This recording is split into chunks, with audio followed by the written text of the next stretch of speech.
Hi. Hi. I'm over here. Here. Hi. Hi. You don't have to look at me. You can look at them. Okay. I just didn't want to think it was weird. Somebody was talking to you. How was that tonight? That was amazing. I've never been to the Junos before, so it has just been super exciting for me. And what was it like presenting with Sarah McLachlan? Well, I couldn't believe it. I mean, a few months ago, I heard an interview on the radio by her, and she was talking about how she'd been bullied in school. And I had a really similar experience, so I could really relate to that. I never imagined I would actually get to meet her. Like, I was in a performance the other day at the Hilton Hotel, and she came to meet me. I had no idea she was even going to come meet me like that. And she's just the nicest, warmest person. She's amazing. You're making me smile. That's really nice. Yeah. So this week, your London Girls Rock Camp received $25,000 in musical instruments from MusiCounts, which is pretty awesome. How did the camp participants react when they first got to use the new instruments? They were so excited. Before we got the instruments, we only had, I think, 3 or 4 keyboards. There weren't that many instruments. They were always getting switched around between rooms. The volunteers had to lug a lot of equipment, and there just wasn't enough to go around. But then when we got the new equipment, everything changed. It felt like almost like we were overstaffed, but it was a good thing. We could sit back and relax. The kids were so happy. They had so many things to try out and explore. All the music they wrote, like, it was just like a fresh new start for the camp. When they first saw the instruments, they were screaming and jumping up and down. It was magical.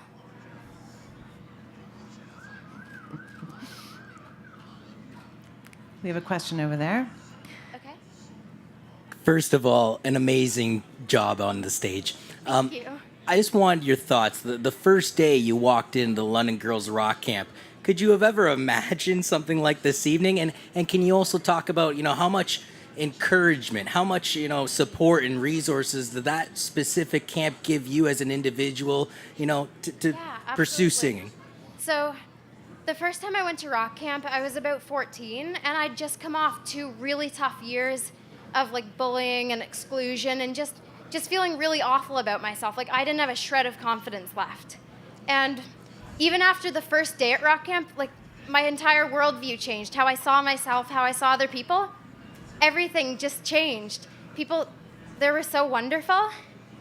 It's not like other musical experiences I've had, because usually they're more centered around competition, like maybe you have to audition to get in, and the kids are kind of pitted against each other from the start, so that by the end everybody's being really mean and going behind people's backs.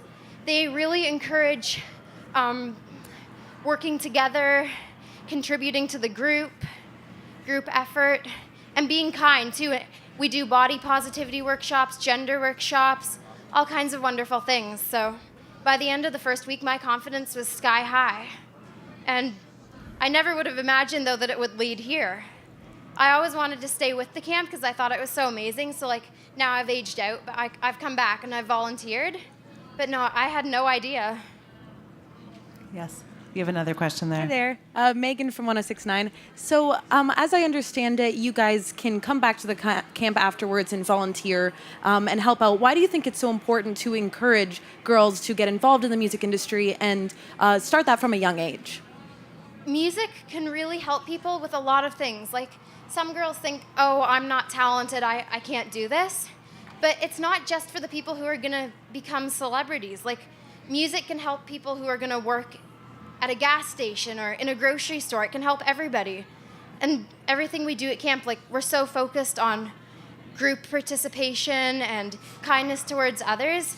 Like, there are girls who go there and at the start of the week they don't know anything about music, and by the end of the week they can play an instrument and they're rocking out on stage and having the time of their lives, and you never would have guessed it. And like, every girl I've seen come through the camp has grown so much, and they're doing so well. I would definitely recommend it to any girl out there. We have one more question for you. You're doing a phenomenally exceptional job up there, so good for you. This is not an easy thing to do, to get up in front of a whole room full of media. You're doing wonderful. Rudy. And you're absolutely right. Phenomenal job. Just curious, though, because you had a chance to be with Sarah McLachlan, Did you ask her for any advice, or did she give you any advice that you can share with us? Well, I guess the main advice she gave me was to have fun. And I actually, it sounds kind of cliche and overrated, but I think that's actually so important for everybody. I mean, a lot of people go through life and they're just so focused on everything that stresses them out and all the work they have to do. But if you can find the fun in the little mundane things, you're going to have a lot better of a life. Like, if you're doing the dishes, put on your headphones and rock out and dance around. Or, if you're sitting on a train waiting to get into the city just bored, I don't know, find the fun in it somehow. I think that's the best advice she gave me. Okay, that's pretty darn good advice. I'm going to do just that next time I'm doing the dishes. Meriel, thank you very much for joining us tonight. For having me. Pleasure.